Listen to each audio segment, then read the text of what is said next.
گاڑی کو ایک زوردار جھٹکا لگا۔ وہ سیٹ سے نیچے جا گری۔ اس کا سر زور سے نیچے ٹکرایا تھا۔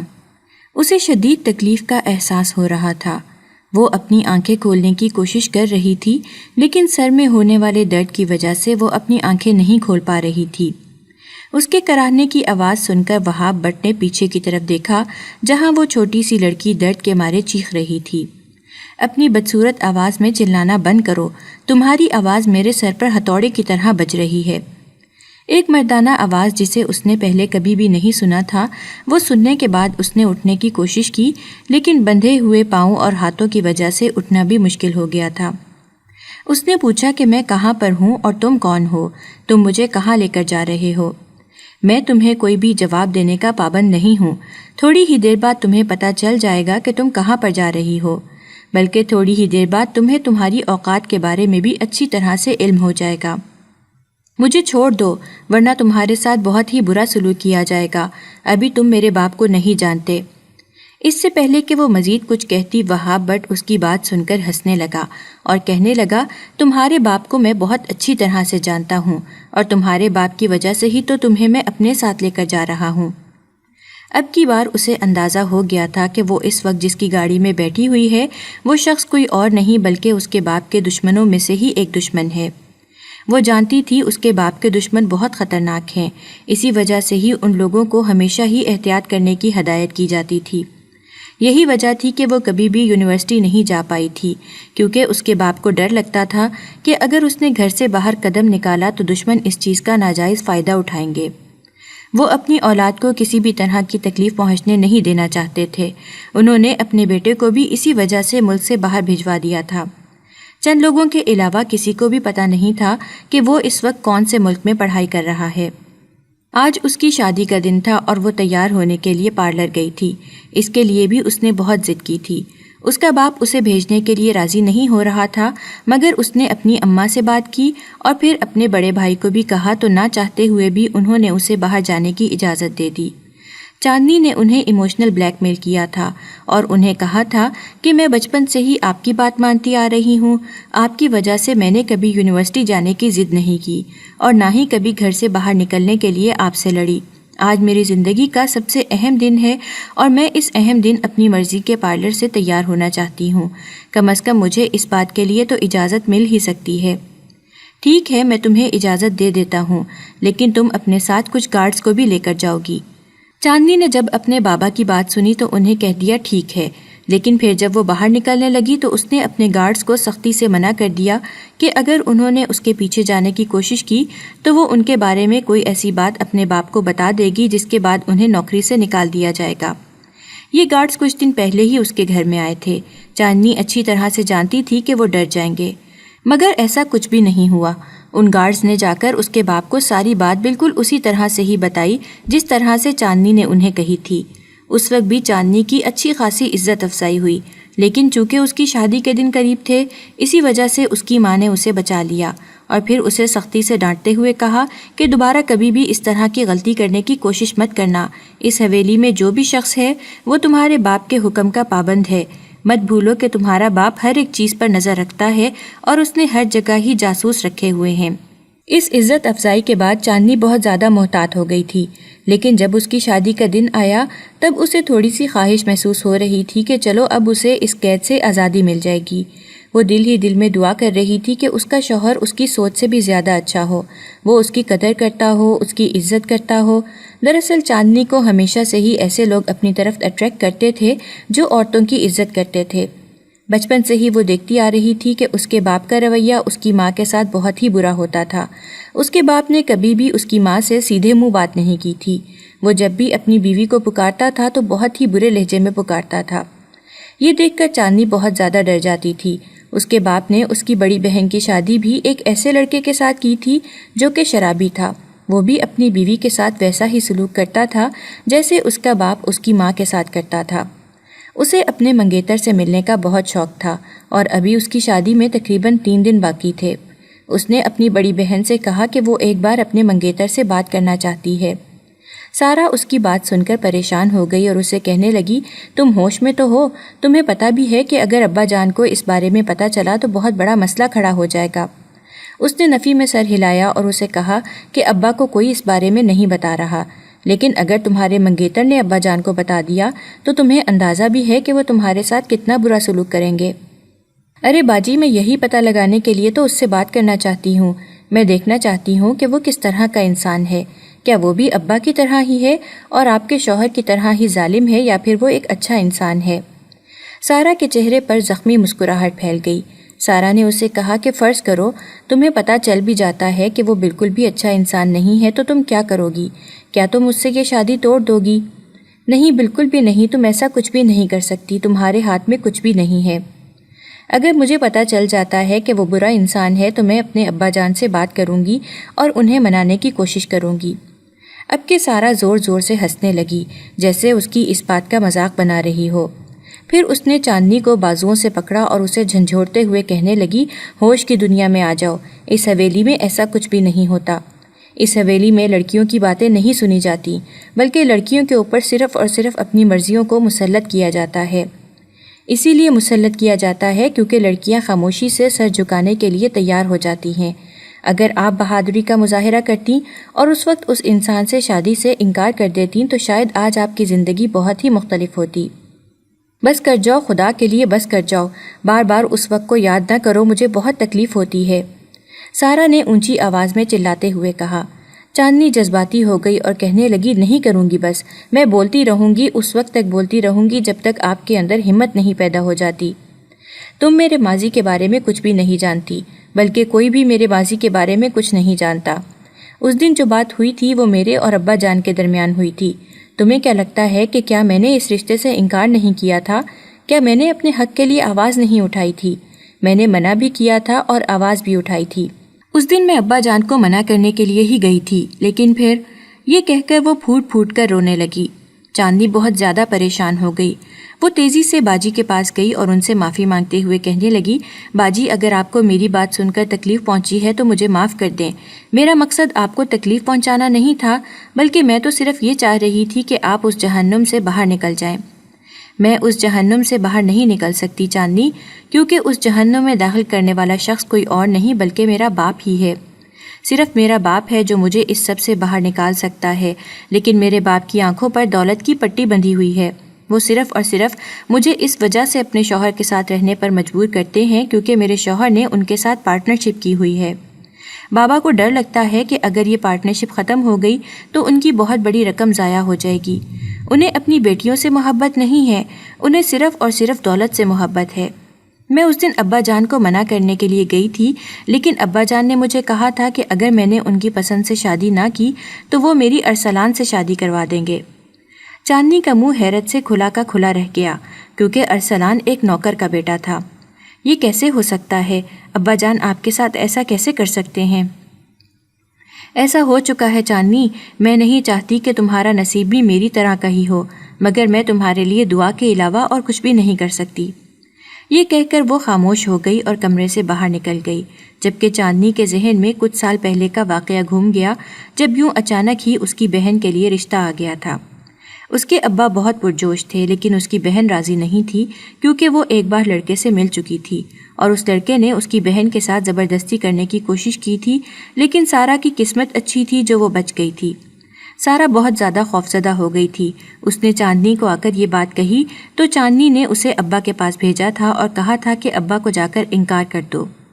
جب سارا واپس آئی تو اس کے چہرے کے تاثرات بالکل سپاٹ تھے، کسی بھی قسم کی نرمی موجود نہیں تھی۔ اس نے چاندنی کو دو ٹوک انداز میں کہا کہ میں اس شادی سے انکار نہیں کروں گی، بہتر یہی ہے کہ تم بھی فضول باتیں کرنا چھوڑ دو اور آج کے بعد دوبارہ میرے سامنے کبھی بھی میرے شوہر کو برے الفاظ میں یاد نہیں کرنا۔ چاندنی اس کی یہ باتیں سن کر بہت زیادہ حیران ہوئی تھی۔ وہ کافی دیر تک ان کوششوں میں لگی رہی کہ سارا اسے کچھ بتا دے، لیکن سارا نے اپنے منہ سے ایک لفظ بھی ادا نہیں کیا اور پھر خاموشی سے چند دنوں کے بعد رخصت ہو کر یہاں سے ہمیشہ ہمیشہ کے لیے چلی گئی۔ کچھ مہینے تو بہت ہی اطمینان سے گزر گئے۔ اس دوران سارا نے کسی کو بھی کچھ نہیں بتایا تھا۔ ایک دن چاندنی کمرے کے اندر اچانک ہی داخل ہو گئی۔ اس وقت سارا کپڑے پہن رہی تھی۔ اچانک ہی چاندنی کی نظر اس کی کمر پر پڑی۔ اس کی کمر کی حالت کو دیکھ کر اس نے زور سے چیخ ماری۔ چیخ کی آواز سن کر اس کی ماں بھی کمرے کے اندر داخل ہو گئی اور پھر ان دونوں کے لاکھ کہنے پر سارا نے اپنی کمر ماں بہن کو دکھائی۔ عالیہ بیگم کی آنکھوں سے تیزی سے آنسو بہہ رہے تھے۔ وہ سوچ بھی نہیں سکتی تھیں کہ ان کا داماد ان کی بیٹی پر اتنا ظلم کر سکتا ہے۔ چاندنی نے اپنی اماں کو بتایا کہ وہ شراب کا عادی ہے، روز وہ شراب پی کر آتا ہے اور مجھے مارتا ہے۔ صبح اٹھ کر وہ یہ بات بالکل بھول جاتا ہے اور یوں برتاؤ کرنے لگتا ہے جیسے میں اس کے لیے بہت اہم ہوں۔ اس دن سارا کھل کر روئی تھی، اور پھر چند سالوں کے بعد جب چاندنی کے لیے رشتہ آیا تو سارا نے سب سے پہلے اپنے ابا سے جا کر یہ بات کی۔ اس کے باپ نے اسے ڈانٹ کر خاموش کروا دیا اور اسے کہنے لگا کہ اگر تم نے میرے سامنے زبان چلانے کی کوشش کی تو میں تمہارے شوہر کو کہہ کر تمہیں طلاق دلوا دوں گا۔ صرف یہی نہیں بلکہ تمہیں اپنے گھر میں بھی داخل نہیں ہونے دوں گا، پھر ساری زندگی سڑکوں پر در بدر پھرتی رہنا۔ اپنے باپ کی باتیں سن کر اسے بہت دکھ ہوا تھا۔ وہ کافی دنوں تک یہی سوچتی رہی تھی کہ آخر ایسا کون سا باپ ہے جو اپنی بیٹیوں کے ساتھ اس طرح کی باتیں کرتا ہے، جو اپنی بیٹیوں کے گھر خود ہی توڑنے کی دھمکیاں دیتا ہے۔ وہ بہت زیادہ پریشان ہو گئی تھی۔ جس طرح کا اس کے باپ کا رویہ تھا اسے شک ہو رہا تھا کہ وہ چاندنی کے ساتھ بھی وہی سب کچھ کرنے والے ہیں جو کچھ اس کے ساتھ ہوا تھا۔ اب اس نے اپنی نمازوں کو مزید لمبا کر دیا تھا۔ ہر نماز کے بعد وہ اللہ کے حضور گڑ گڑا کر چاندنی کے لیے دعا کرتی تھی کہ چاندنی ان سب چیزوں سے بچ جائے۔ وہ جانتی تھی کہ چاندنی بہت معصوم ہے اور وہ چالاکیاں بالکل بھی نہیں جانتی۔ اگر وہ کسی ایسے انسان کے ہتھے چڑھ گئی جو اس کی قدر کرنا نہ جانتا ہوا تو چاندنی بہت بری طرح سے ٹوٹ جائے گی۔ وہ اپنی بہن کو ٹوٹتا ہوا نہیں دیکھنا چاہتی تھی۔ دوسری طرف چاندنی نے اپنی امی کے موبائل سے اس انسان کا نمبر نکال لیا۔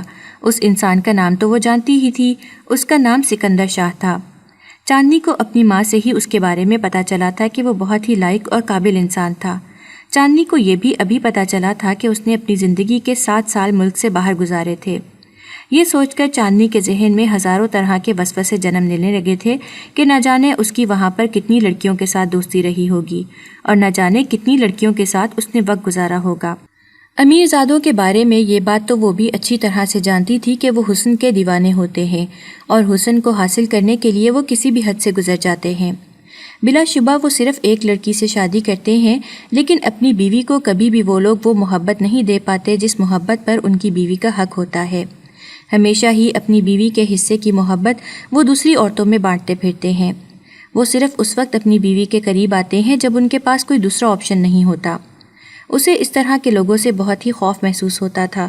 وہ ہمیشہ اپنے رب سے یہ دعا کرتی تھی کہ اس کے نصیب میں کوئی ایسا انسان آئے جو نہ ہی بہت امیر ہو اور نہ ہی بہت غریب، بلکہ وہ متوسط گھرانے سے تعلق رکھتا ہو اور بس عورت کی عزت کرنا جانتا ہو۔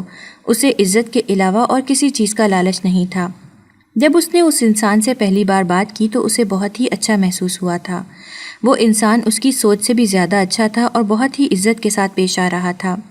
اس کی کسی بھی بات سے یہ اندازہ نہیں ہو رہا تھا کہ وہ مغرور ہے یا پھر وہ عورتوں کے ساتھ برا سلوک کرتا ہے۔ اس کی باتیں سن کر چاندنی کو بہت ہی خوشی محسوس ہوئی تھی۔ اس کے دل میں جو ڈر بیٹھا ہوا تھا وہ ڈر بھی دور ہو گیا تھا۔ سکندر شاہ نے اسے بتایا تھا کہ وہ اپنی مرضی سے چاندنی کے لیے رشتہ لایا ہے۔ دراصل 1 سال پہلے ہی چاندنی اپنے جاننے والے کی شادی پر گئی تھی۔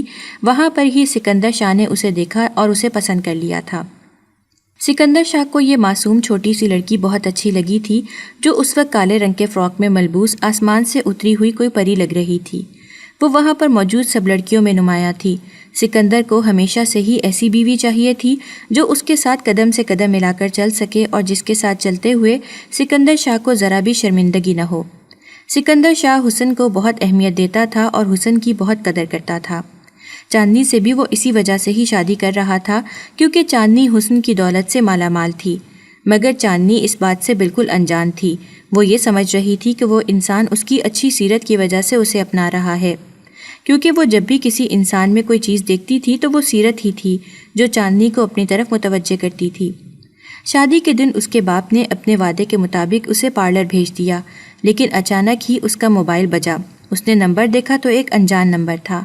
اس نے کال اٹھا لی اور اس سے کسی نے باہر آنے کے لیے کہا اور اسے یہ بھی کہا کہ آپ کا ایک پارسل آیا ہوا ہے۔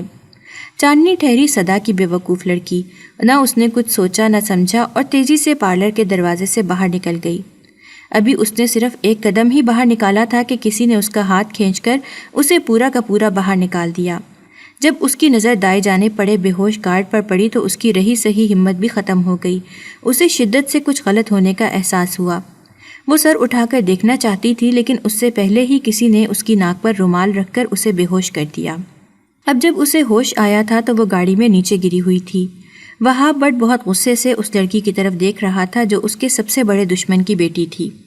چاندنی نے جب یہ دیکھا کہ وہ اس پر روب نہیں جما پا رہی تو چاندنی نے اس کی منتیں کرنا شروع کر دیں اور اسے کہنے لگی، خدا کے لیے مجھے چھوڑ دو، خدا کے لیے مجھے جانے دو، ورنہ میرے باپ کو بہت زیادہ شرمندگی ہوگی۔ آج میری شادی کا دن ہے اور میں اپنی شادی کے دن وہاں پر موجود نہ ہوئی تو پورے زمانے کے سامنے میرے باپ کی بے عزتی ہو جائے گی۔ وہ لڑکا مسکرانے لگا اور کہنے لگا کہ مجھے اس چیز کی بالکل بھی فکر نہیں ہے، میں تو تمہیں اپنے ساتھ اس وجہ سے لایا ہوں کیونکہ میں تم سے تمہارے باپ کا بدلہ لینا چاہتا ہوں۔ تم مجھ پر ظلم کر کے صرف اور صرف اپنی آخرت ہی خراب کرو گے، چاندنی نے اب کی بار چلاتے ہوئے کہا۔ آخرت تو تمہارا باپ اپنی خراب کر چکا ہے۔ اگر تمہیں اپنے باپ کی حرکتوں کے بارے میں علم ہو جائے تو میں یقین سے کہتا ہوں کہ تم کبھی بھی اسے اپنا باپ کہنا پسند نہیں کرو گی، بلکہ تم اس کے سائے سے بھی پناہ مانگنا شروع کر دو گی۔ آخر میرے باپ نے ایسا کیا کیا ہے؟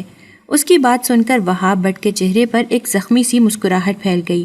اس نے چاندنی کو کہا کہ بہت جلد ہی تمہیں اس بارے میں بتا دوں گا کہ تمہارے باپ نے کیا کیا ہے، فی الحال خاموشی سے بیٹھی رہو۔ وہ چھوٹی سی تنگ جگہ تھی جس کے اندر چاندنی پھنسی ہوئی تھی۔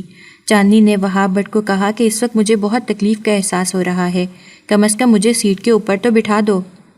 نہ چاہتے ہوئے بھی وہاب بٹ نے گاڑی روک دی۔ وہ تیزی سے پیچھے گیا اور چاندنی کو نیچے سے اٹھایا۔ چاندنی کے چہرے سے جیسے ہی بال ہٹے، وہاب بٹ ایک لمحے کے لیے اپنی نظر پلٹنا ہی بھول گیا۔ وہ لڑکی بلا کی خوبصورت تھی اور اس میں بہت کشش بھی تھی۔ آج سے پہلے اس نے اس قدر خوبصورت لڑکی پہلے کبھی بھی نہیں دیکھی تھی۔ چاندنی نے جب اپنے چہرے پر اس کی نظروں کی تپش کو محسوس کیا تو وہ کنفیوز ہونے لگی۔ آج سے پہلے اسے کبھی بھی کسی لڑکے نے اس طرح سے نہیں دیکھا تھا، بلکہ وہ آج تک کبھی کسی لڑکے کے اتنے قریب گئی بھی نہیں تھی۔ اس کا دل تیزی سے دھڑک رہا تھا، اسے شدت سے کچھ غلط ہونے کا احساس ہونے لگا۔ اسی لمحے وہاب کا فون بجا اور وہ جلدی سے فون کی طرف متوجہ ہو گیا۔ چاندنی کو اس نے پچھلی سیٹ پر بٹھایا اور دروازے کو لاک کر کے دوبارہ سے آگے بڑھ گیا۔ یار وہاب جلدی کرو، ہمارے پاس زیادہ وقت نہیں ہے۔ تقریباً 1 گھنٹے کے بعد چاندنی کے گھر والے اسے لینے کے لیے پارلر چلے جائیں گے۔ دراصل چاندنی 3 گھنٹوں کا وقت لے کر پارلر آئی تھی۔ اسے وہاں سے اٹھانے کے بعد وہاب نے پارلر کے اونر کو کال کی تھی جو اس کے ایک دوست کا ہی بھائی تھا۔ اس نے جب اسے صورتحال کے بارے میں بتایا تو اس انسان نے وہاب کو تسلی دی اور کہنے لگا کہ فکر مت کرو، ہم چاندنی کے گھر والوں کو بتا دیں گے کہ اسے تیار کرنے میں کم از کم 4 گھنٹے لگیں گے۔ ویسے بھی ابھی آپ کے پاس 1 گھنٹہ موجود ہے، 1 گھنٹے کے اندر آپ اسے نکاح کر کے واپس یہاں پر چھوڑ کر جا سکتے ہیں۔ وہاب بٹ نے صرف اور صرف اس سے نکاح کرنا تھا تاکہ اس کے باپ کو سب لوگوں کی نظروں کے سامنے گرا سکے۔ وہ جانتا تھا کہ چاندنی کبھی بھی نکاح کے اوپر نکاح نہیں کرے گی۔ وہ صرف اور صرف یہ دیکھنا چاہتا تھا کہ کیسے وہ اپنے باپ کا سر سب لوگوں کے سامنے شرمندگی سے جھکاتی ہے۔ تقریباً 5 منٹ کے بعد وہ ایک مسجد کے سامنے گاڑی روک کر جلدی سے چاندنی کو اپنے ساتھ لے کر مسجد کے اندر داخل ہو گیا، جہاں پر اس کے پہلے سے ہی کچھ دوست موجود تھے۔ اس نے اپنے دوست کے ایک بیوی سے چادر لی اور وہ چاندنی کے سر کے اوپر رکھ دی۔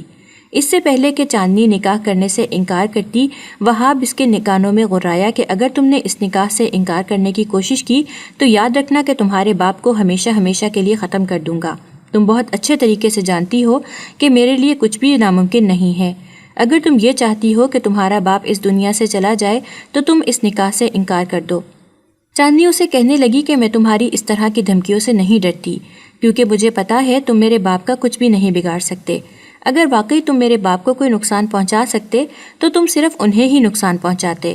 تم ڈرپوک تھے، اسی وجہ سے تم نے میرا سہارا لیا، لیکن میں بھی کبھی تمہارے جال میں نہیں پھنسوں گی۔ اس سے پہلے کہ وہ مزید کچھ کہتی، وہاب ہنسنے لگا اور کہنے لگا ٹھیک ہے، تو پھر تمہارا اپنے بھائی کے بارے میں کیا خیال ہے جو اس وقت اٹلی میں بیٹھا ہوا ہے اور لاء کی تعلیم حاصل کر رہا ہے؟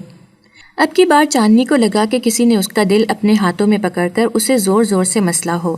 چاندنی سوچ بھی نہیں سکتی تھی کہ اسے اس کے بھائی کے بارے میں علم ہو سکتا ہے۔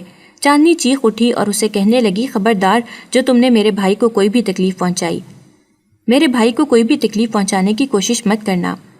وہاب بٹ عجیب سے انداز میں مسکرایا اور اسے کہا میں تمہارے بھائی کو کوئی تکلیف نہیں پہنچاؤں گا، لیکن اس کے لیے تمہیں میری بات ماننی ہوگی۔ خاموشی سے میرے ساتھ نکاح کر لو، ورنہ پھر اپنے بھائی کو ہمیشہ ہمیشہ کے لیے بھول جاؤ۔ اگر تم یہاں سے بچ کر نکل بھی گئی تو سوچو، جب تمہارے باپ کو یہ پتہ چلے گا کہ اس کا بیٹا صرف اور صرف تمہاری وجہ سے اس دنیا سے گیا ہے تو وہ تمہیں بھی نہیں چھوڑے گا۔ چاندنی عجیب سی الجھن میں پھنس گئی تھی، اسے سمجھ نہیں لگ رہی تھی کہ وہ کیا کرے۔ پھر نہ چاہتے ہوئے بھی وہ نکاح کرنے کے لیے راضی ہو گئی۔ اس کی آنکھوں سے تیزی سے آنسو بہہ رہے تھے اور وہ اپنے رب سے عزت کے بچ جانے کی دعائیں کر رہی تھی۔ نکاح کے فوراً بعد ہی اس انسان نے چاندنی کا بازو پکڑا اور اسے گھسیٹتے ہوئے دوبارہ سے پارلر چھوڑ آیا۔ چاندنی کو بہت ہی سادگی سے تیار کیا گیا تھا کیونکہ اب وقت زیادہ نہیں بچا تھا اور گارڈز مسلسل ضد کر رہے تھے۔ اب تو چاندنی کے گھر سے بھی فون آنے لگے تھے۔ جب چاندنی واپس پہنچی تو سب اس کی شکل کو دیکھ کر حیران رہ گئے۔ عورتیں باتیں بنانے لگیں کہ 4 گھنٹے پارلر میں گزار کر آئی ہے، لگتا ہے کہ صرف وہاں پر اپنا وقت ضائع کرنے کے لیے گئی تھی۔ اس سے تو اچھا تھا کہ گھر میں ہی کسی لڑکی سے اچھا سا تیار ہو جاتی۔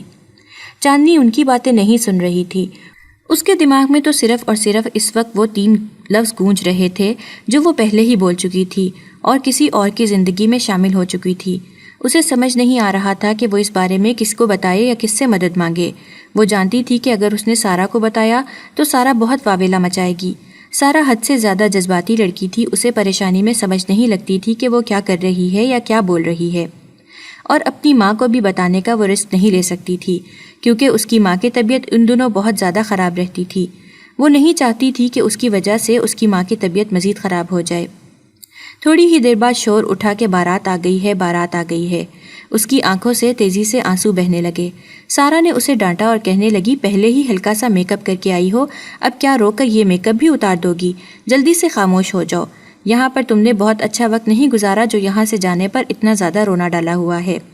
اب مجھے تمہارے یہ آنسو دکھائی نہ دیں ورنہ مجھ سے برا کوئی بھی نہیں ہوگا۔ سارا انتہائی فکر مندی سے اس کے انتہائی سادہ چہرے کو دیکھ رہی تھی، کہیں سے بھی نہیں لگ رہا تھا کہ وہ دلہن ہے۔ اسے چاندنی پر غصہ آ رہا تھا اور سب سے زیادہ غصہ تو اسے خود پر آ رہا تھا کہ وہ چاندنی کے ساتھ پارلر کیوں نہیں گئی۔ اگر وہ چلی جاتی تو چاندنی کو اپنی موجودگی میں بہت اچھے طریقے سے تیار کرواتی، لیکن خیر اب پانی سر سے گزر چکا تھا اور اب وقت بھی باقی نہیں بچا تھا۔ اسی وجہ سے یہ سب قبول کرنے کے علاوہ دوسرا کوئی چارہ بھی نہیں تھا۔ وہاب بٹ بے چینی سے اپنے کمرے میں چکر کاٹ رہا تھا۔ قریب ہی اس کا بھائی بیٹھا ہوا تھا جو اس سے ڈانٹ رہا تھا۔ کامران بٹ نے اسے کہا تھا کہ تمہیں اس لڑکی کو واپس اس کے گھر والوں کے پاس نہیں چھوڑنا چاہیے تھا، یا تو تم اس لڑکی کو اپنے ساتھ لے کر چلے آتے یا پھر اس کی شادی پر جا کر اسے وہاں سے اٹھا کر لاتے۔ تم نے اس لڑکی کو واپس اس کے گھر بھیج کر بہت بڑی غلطی کر دی ہے۔ تم بہت اچھی طرح سے جانتے ہو کہ وہ انسان بہت ہی بے غیرت ہے، اس کی اولاد بھی بے غیرت ہی ہوگی۔ اگر وہ لڑکی اس شخص کے ساتھ چلی گئی اور اس نے تمہارے نکاح کی پرواہ نہ کی تو سوچو نہ صرف تمہیں گناہ ملے گا بلکہ اس کے ساتھ ساتھ تمہاری کیا عزت رہ جائے گی۔ تمہاری بیوی کسی اور کے ساتھ سو رہی ہے اور کسی اور کے ساتھ زندگی گزار رہی ہے۔ کامران بٹ نے وہاب بٹ کی عزت پر وار کیا تھا اور وہاب بٹ اسی وقت ہی جذباتی ہو گیا۔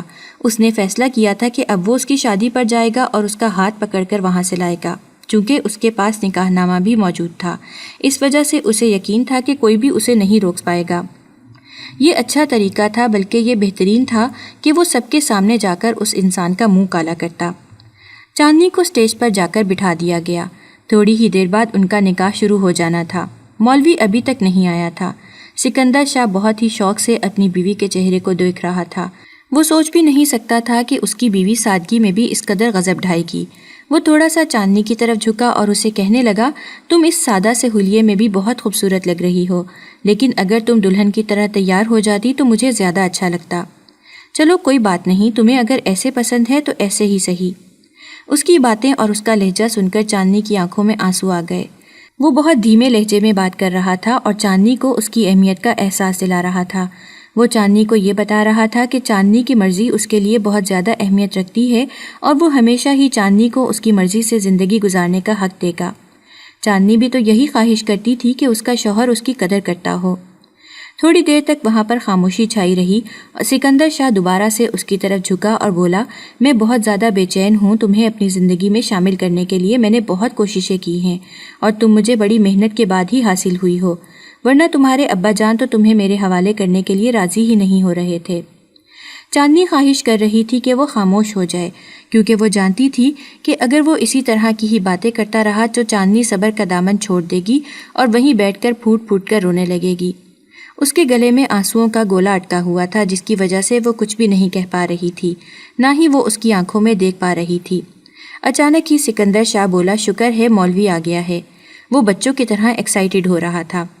اب کی بار چاندنی نے تکلیف کے مارے اپنی آنکھیں بند کر لی۔ اس سے پہلے کہ مولوی نکاح شروع کرتا وہاں پر ہلچل مچ گئی۔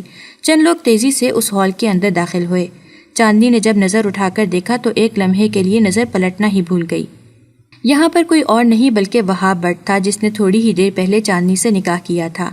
دلاور خان نے جب وہاب بٹ کو وہاں پر دیکھا تو اس کے ماتھے پر بل پڑ گئے۔ وہ تیزی سے اس کے پاس گئے اور اسے کہنے لگے، یہ کیا طریقہ ہے؟ اب تم یہاں پر کیوں آئے ہو؟ وہاب بٹ ان کی بات سن کر مسکرانے لگا اور کہنے لگا کہ میں اپنی بیوی کو لینے کے لیے یہاں پر آیا ہوں۔ اب کی بار چاندنی کو لگا کہ اس کے جسم سے روح نکل جائے گی۔ دلاور خان حیران ہو گئے اور سوالیہ نظروں سے وہاب بٹ کی طرف دیکھنے لگے۔ پھر وہ اس پر چلائے اور بولے کہ یہ کیا بکواس ہے؟ تمہاری بیوی کا یہاں پر کوئی کام نہیں ہے، جلدی سے یہاں سے نکلو۔ انہوں نے اپنے گارڈز کو آواز دی لیکن وہاب بٹ کے ساتھ آئے ہوئے آدمیوں نے ان کے گارڈز کو بھی اپنے قابو میں کر لیا۔ وہاب 2 قدم اٹھا کر ان کے سامنے جا کر کھڑا ہو گیا اور انہیں کہنے لگا، دلاور صاحب، مجھے ایک بات بار بار کہنے کی عادت نہیں ہے اور اس بارے میں آپ بہت اچھے طریقے سے جانتے ہیں۔ جلدی سے میری بیوی میرے حوالے کر دیں۔ وہاب نے ایک نظر اٹھا کر سٹیج کی طرف دیکھا جہاں پر وہ لڑکی انتہائی خوفزدہ نظروں سے وہاب کی طرف ہی دیکھ رہی تھی۔ وہاب کو بہت غصہ آ رہا تھا۔ وہ سوچ بھی نہیں سکتا تھا کہ یہ لڑکی یوں دوبارہ نکاح کرنے کے لیے تیار ہو جائے گی۔ دلاور نے جب اس کی نظروں کے تعاقب میں دیکھا تو انہیں شدت سے کچھ غلط ہونے کا احساس ہوا۔ انہوں نے وہاب کو پیچھے کی طرف دھکا دیا تو وہاب نے اپنی جیب سے ایک نکاح نامہ نکالا اور ان کی نظروں کے سامنے لہرانے لگا۔ دلاور جیسے جیسے وہ نکاح نامہ پڑھتے گئے ویسے ویسے انہیں لگتا گیا کہ ان کے وجود سے جان نکل رہی ہے۔ بے یقینی کے مارے ان کا برا حال تھا۔ وہ سوچ بھی نہیں سکتے تھے کہ ان کی بیٹی ان کے ساتھ یہ سب کچھ کر سکتی ہے۔ وہاب تیزی سے آگے بڑھ گیا۔ اس نے چاندنی کا ہاتھ پکڑا اور اس کے کانوں میں سرگوشی کرتے ہوئے بولا، اگر تم نے اس وقت میرا ساتھ نہیں دیا تو پھر سوچ لینا تمہارے بھائی کا جو حال ہوگا اس کی ذمہ داری صرف اور صرف تمہاری ہی ہوگی۔ چاندنی کا پورا وجود خوف سے لرزنے لگا اور پھر جب دلاور خان نے اس سے اس نکاح کے بارے میں پوچھا تو اس نے نہ چاہتے ہوئے بھی اس بات کی تصدیق کر دی کہ اس نے یہ نکاح اپنی مرضی سے کیا ہے۔ دلاور خان اسے مارنے کے لیے آگے بڑھے تو وہاب ان کے سامنے جا کر کھڑا ہو گیا اور ان کا ہاتھ پکڑتے ہوئے کہنے لگا، اب یہ میری بیوی ہے اور میں کسی کو بھی یہ اجازت نہیں دوں گا کہ وہ میری بیوی پر ہاتھ اٹھائے۔ وہ سب لوگوں کے سامنے دلاور خان کی بیٹی کا ہاتھ پکڑ کر اسے لے کر باہر آ گیا۔ سارا ایک کونے میں کھڑی مسکرا رہی تھی۔ اس کی خوشی کی کوئی انتہا نہیں تھی۔ اس نے اپنی بہن کے لیے جو دعا کی تھی وہ دعا پوری ہو گئی تھی۔ اسے یقین تھا کہ وہاب اس کے لیے بہت ہی اچھا شوہر ثابت ہوگا۔ اس نے ایک نفرت بھری نظر سکندر شاہ پر ڈالی جو بہت ہی غصے سے دلاور خان کی طرف ہی دیکھ رہا تھا۔ سکندر شاہ کے بارے میں اس نے اپنے شوہر سے پوچھا تھا تو اس کا شوہر ہنس پڑا تھا اور سارا کو کہا تھا کہ تمہیں میں کیسا لگتا ہوں؟ سارا کے منہ سے بے ساختہ نکلا تھا کہ آپ مجھے بہت برے لگتے ہیں۔ اس کا شوہر دوبارہ سے بے غیرتوں کی طرح ہنسا تھا اور پھر اس نے اسے بتایا تھا کہ سکندر شاہ مجھ سے بھی 2 ہاتھ آگے ہے، سوچو پھر تمہاری بہن کا کیا حال ہوگا۔ سارا اسی وجہ سے ہی بہت زیادہ ڈر گئی تھی، مگر اب جب اس نے اپنی بہن کو وہاب کے ساتھ جاتے ہوئے دیکھا تو اس کا یہ ڈر بھی ختم ہو گیا۔ وہاب اسے گھسیٹتے ہوئے کمرے کے اندر لے کر گیا اور اسے کہا کہ تم کیا سوچ کر اس نکاح کے لیے تیار ہو گئی تھی؟ چاندنی اس کی بات سن کر تڑپ اٹھی اور اسے کہنے لگی، آپ مجھ سے کس بات کی امید رکھ رہے تھے کہ میں کیا کرتی؟ وہاب کا بس نہیں چل رہا تھا کہ وہ اس لڑکی کا حشر نشر کر دے، مگر وہ عورتوں پر ہاتھ نہیں اٹھاتا تھا۔ وہاب نے اپنا سر دونوں ہاتھوں میں گرا دیا اور اسے کہنے لگا کہ تمہیں میں صرف اور صرف بدلہ پورا کرنے کے لیے یہاں پر لایا ہوں، تم مجھ سے کوئی بھی امید نہ رکھنا۔ تمہارے باپ نے بہت پہلے ہی میری ماں کی عزت کو بھی اسی طرح سے ہی خراب کیا تھا۔ وہ تو میرا باپ اچھا تھا جس نے میری ماں کو قبول کر لیا تھا۔ میں نے تمہاری عزت خراب نہیں کی اور نہ ہی میں کبھی خراب کروں گا۔ میں صرف اور صرف تمہارے باپ کو سبق سکھانا چاہتا تھا اور ساری دنیا کے سامنے اسے ذلیل اور رسوا کرنا چاہتا تھا۔ صرف یہی نہیں، تم دیکھو کہ ابھی میں تمہارے باپ کی غیر قانونی سرگرمیوں کی وجہ سے اسے کیسے جیل بھی بھیجتا ہوں۔ جب چاندنی کو اپنے باپ کی حقیقت کا پتہ چلا تو اسے بہت شرمندگی ہو رہی تھی۔ شام کا وقت تھا، وہ اپنے کمرے میں بیٹھی ہوئی تھی جب وہاب اس کے پاس گیا اور اسے کہا، تمہاری بہن کی کال آئی ہے، وہ تم سے بات کرنا چاہتی ہے۔ وہاب اس سے بہت ہی نرم لہجے میں بات کر رہا تھا۔ وہاب جانتا تھا کہ اس سب میں اس لڑکی کا کوئی قصور نہیں ہے، اسی وجہ سے وہ اسے کوئی بھی تکلیف نہیں دینا چاہتا تھا۔ وہ یہ چاہتا تھا کہ جب تک چاندنی یہاں پر ہے تب تک وہ اس کا خیال رکھے۔ اسے سارا کی مسکراتے ہوئے آواز سنائی دی۔ اس نے سارا کو کہا کہ تم نے یہ نمبر کہاں سے لیا؟ سارا نے کہا کہ تم اس چیز کو چھوڑو، میں بس تمہیں مبارکباد دینا چاہتی ہوں کہ تمہاری ایک جہنم بھری زندگی سے جان چھوٹ گئی ہے۔ پھر جب سکندر شاہ کی حقیقت کے بارے میں چاندنی کو پتہ چلا تو چاندنی کو بہت دکھ ہوا۔ اس سے بھی زیادہ دکھ چاندنی کو اس بات کا ہو رہا تھا کہ یہ بھی انسان اسے چھوڑ دے گا۔ دن تیزی سے گزرتے چلے جا رہے تھے۔ وہاب نہ چاہتے ہوئے بھی چاندنی کی ذات میں دلچسپی لینے لگا تھا۔ دراصل چاندنی میں ایک عجیب سی کشش تھی جو وہاب کو اس کی طرف کھینچتی تھی۔ شاید یہ سب کچھ نکاح کی وجہ سے تھا۔ اور پھر ایک دن وہاب نے چاندنی کو جائے نماز پر بیٹھ کر روتے ہوئے دیکھا تھا۔ چاندنی رو رو کر اپنے رب سے فریاد کر رہی تھی کہ اللہ تعالیٰ میری زندگی سے وہاب کو کبھی بھی مت نکالیے گا۔ اب وہاب کے دل میں میرے لیے محبت ڈال دیں، کیونکہ میں ہمیشہ وہاب جیسا شوہر ہی چاہتی تھی۔ اب جب آپ نے مجھے ایسا شوہر عطا کر دیا ہے تو اس کے ساتھ میری زندگی کا سفر بھی لمبا کر دیں۔ وہاب بھی اپنے دل کی بدلتی ہوئی حالت کو کافی دنوں سے محسوس کر رہا تھا، اور جب چاندنی کے منہ سے اس نے یہ اظہار سنا تو اس کا دل خوشی کے مارے اچھلنے لگا۔ مگر اس نے اپنے دل سے یہ بھی وعدہ کیا ہوا تھا کہ وہ اس وقت تک چاندنی کے قریب نہیں جائے گا جب تک کہ اس کا باپ جیل میں نہیں چلا جاتا۔ وہ مسلسل 1 مہینے سے اس کے خلاف ثبوت تلاش کر رہا تھا۔ تقریباً 1 مہینے کے بعد اسے کچھ ایسی ویڈیوز ملیں جس میں دلاور خان نے اپنے ظلم و ستم کا اعتراف کیا ہوا تھا۔ دراصل یہ ویڈیو اسی کے دوسرے دشمن نے بنائی تھی۔ وہاب نے وہ ویڈیو اپنے ایک پولیس دوست کو دی۔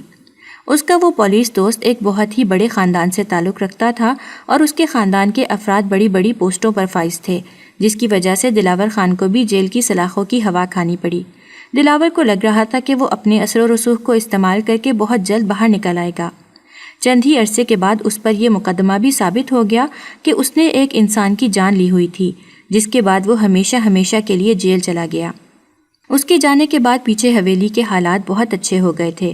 دراصل دلاور خان کے سارے ہی بچے بہت اچھے اور نیک تھے۔ اب دلاور خان کا بڑا بیٹا دوسروں کے ساتھ بہت اچھا سلوک کرتا تھا اور اس نے سارے برے کام بھی چھوڑ دیے تھے۔ پہلے بھی وہ یہ کام اپنے باپ کی وجہ سے ہی کرتا تھا۔ دلاور خان کا چھوٹا بیٹا بھی اپنے ملک واپس آ گیا تھا۔ اپنے خاندان والوں کے بیچ آ کر اسے بہت ہی خوشی محسوس ہو رہی تھی۔ چاندنی کو بھی وہاب نے قبول کر لیا تھا۔ جہاں تک سارا کا سوال تھا تو سارا نے بھی اب اپنے شوہر سے طلاق لے لی تھی، کیونکہ وہ ایک ایسا گھٹیا انسان تھا جس کے ساتھ سارا اپنی ساری زندگی برباد نہیں کر سکتی تھی۔